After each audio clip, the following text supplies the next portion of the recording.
Il-Valletta Local Food Festival huwa ċelebrazzjoni ta' ikel u xorb lokali li se tkun maqsuma fuq 3 ijiem mill-20 sa 22 ta' Ottubru mis-7:30 ta' filgħaxija l quddiem.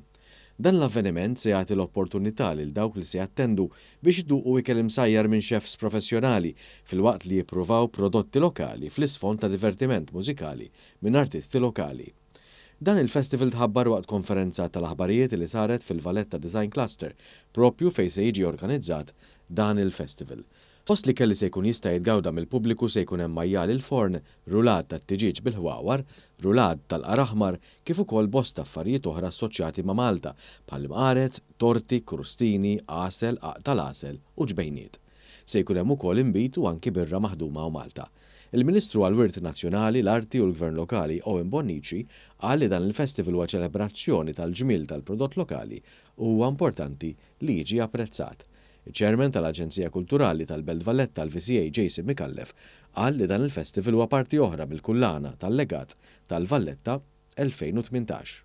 Fil-qalba tal-komunità, letteralment se nsajru hawnhekk għaliex għandna żewġ kċejjen apposta se nsajru prodott Malti. Riċetti antiki ħafna, soppop antiki ħafna Maltin u dak kollu li wieħed jista' jimmaġina f'dak li għandu x'jaqsam ma' esperjenza unika tal-ikel. Allura l-istedina tiegħi hija biex il-pubbliku Malti jikkonkorri jidħulu huwa bl-aħlas.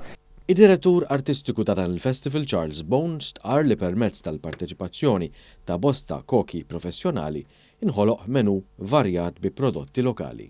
Partikolarment ħloqna il-ħelu li semmejnieh il-Vallettani li huwa jikkonsisti f'pasta sfolja u lew sulumi biex jikkumplimenta dan l-ewwel festival laqazzar ta' dix-xorta. Fih ħajkonna 14 esebitur għall-ewwel darba u ħajkonna ukoll entertainment.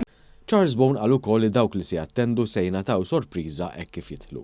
Il-Valletta Local Food Festival qed jiġi organizzat mill-Aġenzija Kulturali għall-Belt Valletta u huwa appoġġjat ukoll mill-Awtorità Turiżmu.